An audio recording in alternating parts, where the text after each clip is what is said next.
She's alive! Alive!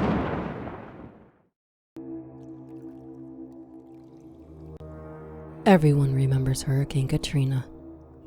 The devastation is something people still deal with every day. The nightmares of being stranded, while the building you were trapped in fills with water. The fact that it seemed help would never come, and in fact for many, it never did. The story you are about to hear is from an environmental engineer consultant sent in to inspect Charity Hospital, a well-known hospital in New Orleans. She was sent in to evaluate the hazards involved in its cleanup. For the sake of anonymity, her name has been changed to Lisa. The rest of her terrifying story is completely true. On paper, most of what Lisa does for a living sounds boring as shit. Zoning regulations and measuring spore deposits. Her job has her spending most days dressed in hazmat gear. Mask, matching yellow coveralls, the works. And she's wearing all this while roaming creepy-ass, derelict buildings, poking around its darkest crevices, identifying toxic molds and strange fungi. None of this was even the part that traumatized her. She found that particular part of her job endlessly fascinating. No, the day that earned Lisa a month of paid leave started out normal enough. The site at the time was Charity Hospital, which had been a massive city-owned teaching hospital before the summer of 2005, when Hurricane Katrina hit. In 2016, the engineering firm Lisa worked for wanted to know if demolishing Charity's rundown remains was going to expose the city's air to dangerous black mold. You might be asking why the city would let such a seemingly important structure sit unused and festering for so long. There are a lot of mostly fucked up answers to go along with that question, but one of the biggest issues regarding a potential remodel had to do with the hospital's size. 2.7 million square feet. It housed 2,680 patients under one roof that was 15 stories tall and consisted of 3 wings. Even when the lights still worked, it was an easy place to get lost in. Things started going downhill after Lisa realized she had gotten lost inside Charity Hospital. You'll understand how that was not only possible, but also a very real concern going into a job of this size. Certain precautions had been put in place, specifically to ensure her team's safety, all of which had met in a perfect storm of complacency and desperation that morning when she A. went in alone and unsupervised on her day off, B. without also notifying her boss first, and C. she did not request the police unit normally kept on site to deal with homeless squatters. Lisa had been the one in charge of estimating just how long this job was going to take. Her estimation would have been correct too, if not for the unforeseeable delay they encountered after the cops cleared out the veritable shantytown of hobos occupying the lower floors, and discovered that all of the stairwells past the 5th floor were blocked off by what appeared to be an intricately constructed wall of plywood and rebar-lined rubble. Lisa assumed it had been done by one or more of the homeless squatters living there, and came up with all sorts of strange scenarios as to why. They thought the higher floors were haunted and decided to wall off access to keep the ghosts from wandering down. Or especially the drunk ones kept falling out of the windows, but the real reason turned out to be even weirder than all. The city brought in a cleanup team to remove the makeshift barricades. Lisa didn't expect it to take them very long to haul the stuff out, which meant she was already batting 0 for 2 on this job before it had even started. Apparently the person or persons who constructed the barricades had known what they were doing, because it took the crew the better part of a week just to make the east stairwell passable. Fire code stated that Lisa's crew was still going to have to wait until all points of egress were fully cleared out before they could ascend any further than the 5th floor. But since most of the stuff she was here to find liked to form inside the walls in long vertical columns, the barricades had already been making her job virtually impossible to do. Lisa could feel the big invisible clock over her ticking away.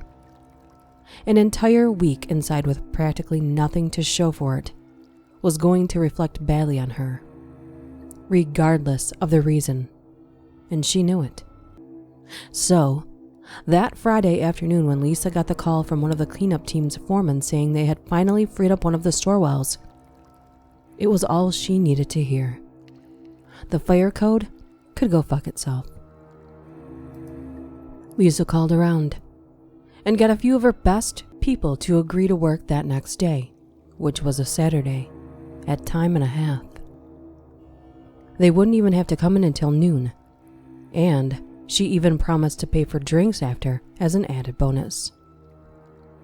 Lisa's plan had been to go in early and hopefully give herself enough time to finish mapping out the full extent of the East Wing's infestation. That would at least give her crew something to start on, while she surveyed the rest of the building. Only when Lisa arrived on site at 8:30 a.m. that next morning, and finally started up the newly passable stairwell, she began to notice a disturbing trend to the floors above 5. Someone had painted the walls fairly recently. They weren't supposed to be black, she was sure of it. And it was not mold, it was paint. A thorough and relatively fresh coat of black paint that appeared to cover every wall in sight. Bits of pale green handwritten text had been printed at random intervals along the walls. He knows not what you have done, nor does he care. He is your keeper, and the toll you pay is your pain. There is no white light, only blacker darkness. Surrender all orifices unto him. Do not struggle. It makes it take longer. Those were the only ones I could get out of her. There were many more disturbing than that.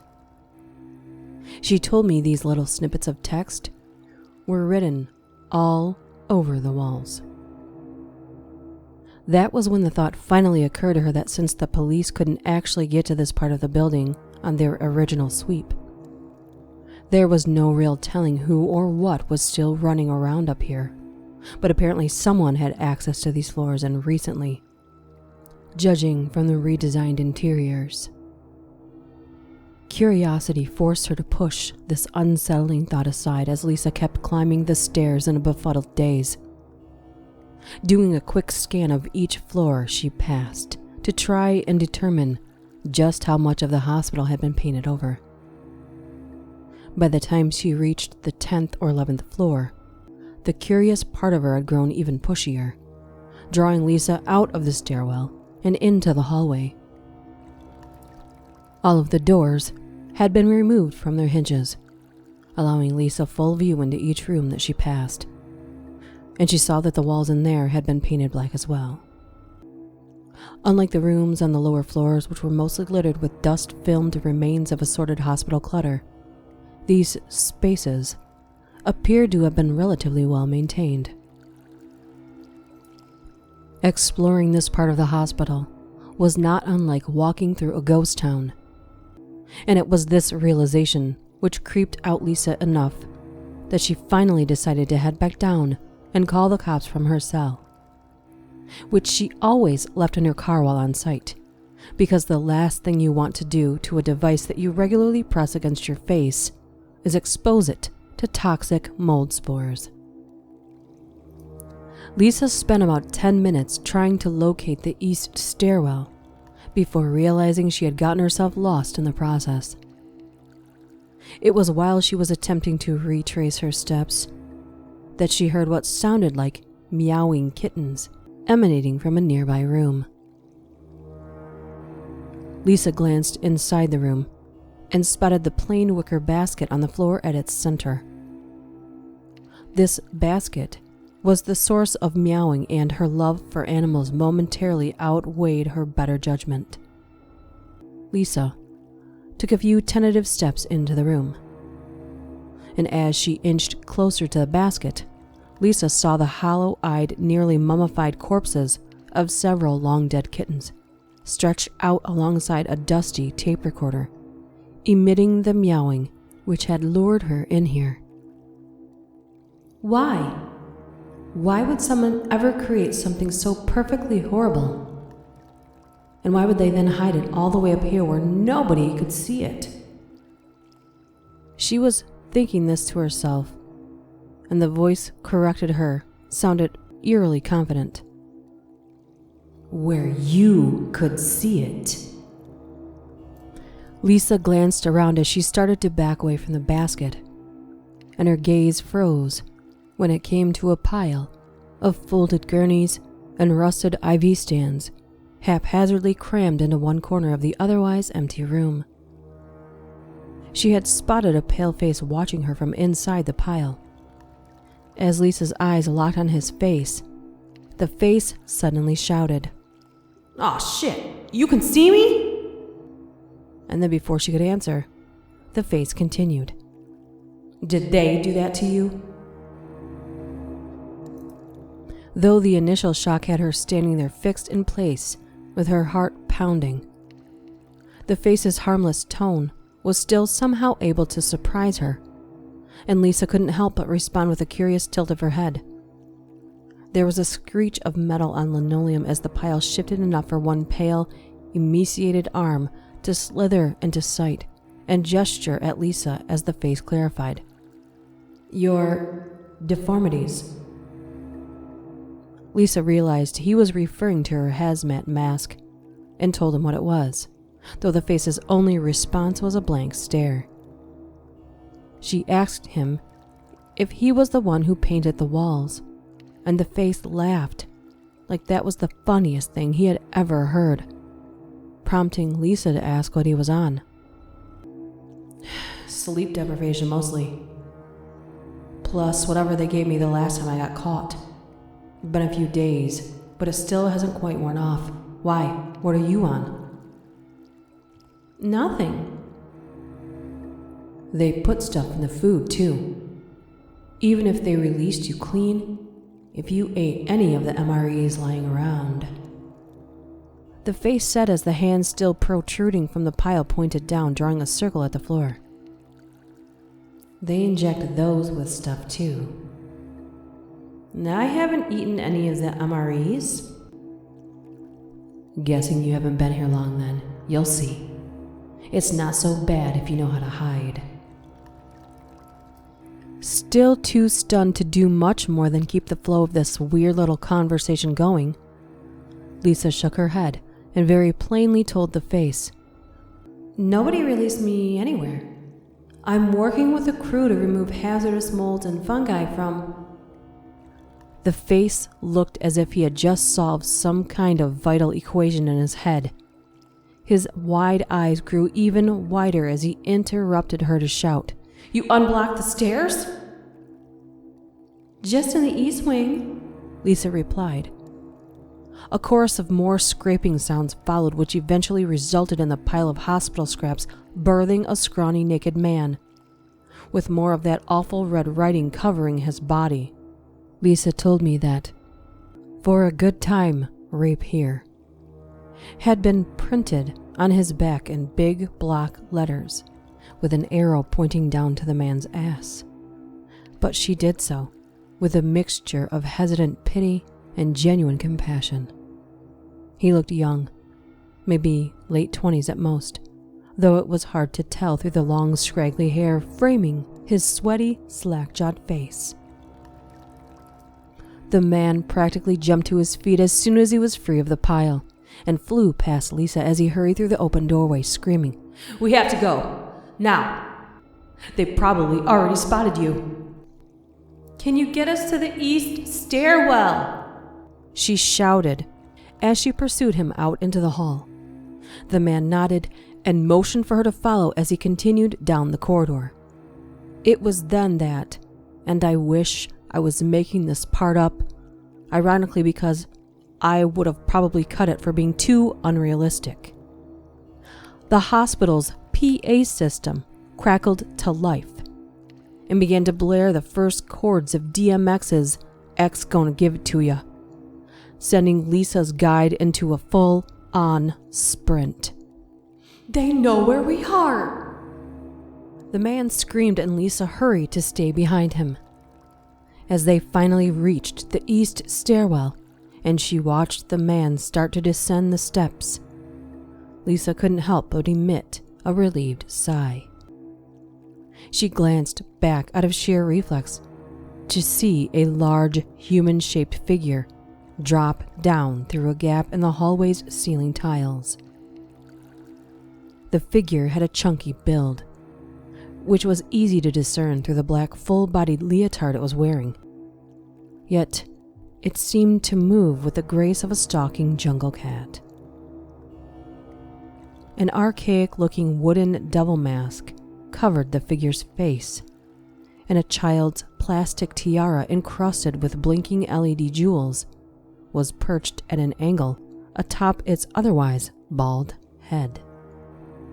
The figure had landed on all fours and began to crawl toward her with its head cocked back as if sniffing the air before halting quite abruptly as it spotted Lisa standing there at the mouth of the stairwell. The figure tilted its head to one side, just as she had done when the scrawny man asked her about her deformities. She recognized this as a sign of confusion. The figure seemed to be just as baffled by her appearance as her guide had been by her. She wasn't about to question her lucky break any further and turned to hurry down the steps until she was once again keeping pace with the man in front of her. Neither one looked back again until they were out of Cherry Hospital and inside Lisa's locked SUV. As they sat there waiting for the cops to arrive, Lisa dug a pair of nylon shorts and a t-shirt out of her gym bag and handed them to the man.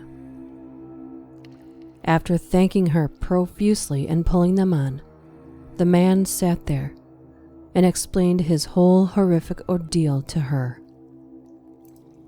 Apparently, he and a friend had snuck into the hospital one night to film a bit of urban exploration. They had gotten separated somewhere on the 5th floor, which Charity's homeless population typically avoided, as if they could somehow sense what was going on beyond those barricades and gave them a wide berth. The man kept getting this sense like he was being followed, and the next thing he remembered was waking up in a hallway on one of the higher floors. He knew this one was higher because the glow from the streetlights wasn't illuminating the hall like it had on the 5th floor. He had been brought to a place that the light could not reach. He said that the words Lisa had seen written all along the walls would glow at night, looking as if they were floating in the inky void that seemed to envelop him from every direction. The sense of being followed had intensified, almost crippling. But finally the man forced himself to his feet, and that was when DMX started blaring over the PA, and he spotted the blinking child's tiara slowly gliding toward him. And then the man paused, and Lisa was grateful that he had. She was even more grateful when she spotted the police cruiser pulling into the gate just then. Lisa wasn't really interested in hearing the rest, having only narrowly escaped the same fate mere minutes ago. The officers, who were first on scene that day, had checked the upper floors, after taking a brief statement from them. But she wasn't privy to what they discovered up there until much later, when Lisa spoke with the foreman from the cleanup crew the city had originally hired to clean out the barricades. She ran into him at a bar a few months later. The foreman had been sitting alone, staring mournfully into a glass of beer and looking far worse for fear than when Lisa had last seen him. He told her that once the investigation wrapped, the city had brought his team back in to clear the upper floors. And then he drifted off for a moment, as if simply saying the words out loud had forced him to remember some horrid truth. The foreman brought the beer to his lips and emptied the glass in 3 long gulps. Then he finally looked at Lisa and said, "You know, the top floors of that place had been psychiatric facilities. The nut house was what my old man used to call them. When Katrina hit, you know where all those doctors and nurses who stayed behind to care for the patients they couldn't relocate?" Lisa nodded. Her imagination had already started to fill in the blanks, but she sat and listened to the rest anyway, and in the end, her imagination hadn't been too far off. Plenty of charities, doctors, and nurses had stuck around to weather the hurricane with their patients, but all of it was voluntary. Those final hours leading up to the storm had been so uncertain and chaotic. There simply wasn't time to ensure that somebody stuck around to watch after the patients in the crazy ward. Once they discovered that none of the orderlies had shown up for work that day, the few proper psychiatric staff on site were quick to take off, leaving the mentally ill residents to fend for themselves.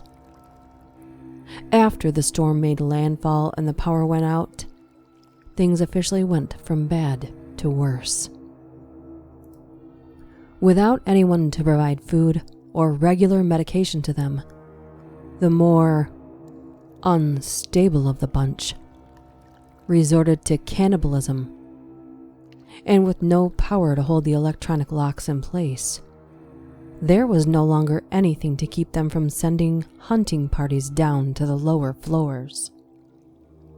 By this point, though, the Army Corps of Engineers had taken up camp at Charity as well, and they did the only thing they could do under the circumstances: gathered enough rubble to barricade the stairwells.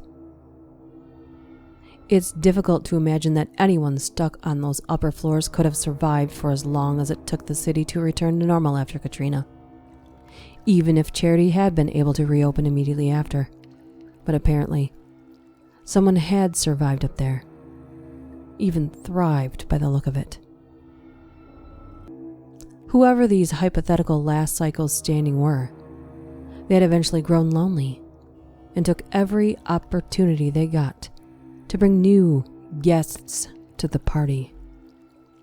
With access to all that space and what had to be a vast wealth of pharmaceuticals at their disposal, this final tribe of madmen spent the next decade and change barricaded inside that hospital, adding each new guest that came along to a very special game they had devised over the years.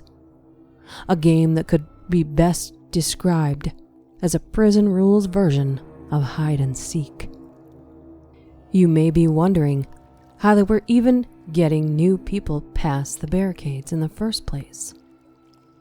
Obviously, at some point they had discovered an alternate route down. Simple as that.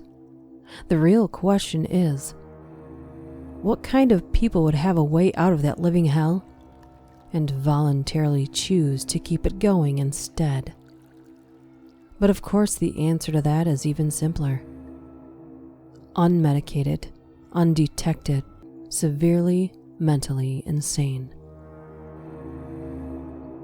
I did go on an extensive search to see if I could find any pictures of the black painted upper floors, but was not successful. I'm certain that it isn't something that is wanted to be known about Charity Hospital, where in fact 70% of New Orleanians were born. If you have a story you would like to see featured here, please contact me through any of my social media links or email me at DuchessDark676@gmail.com. See you next time.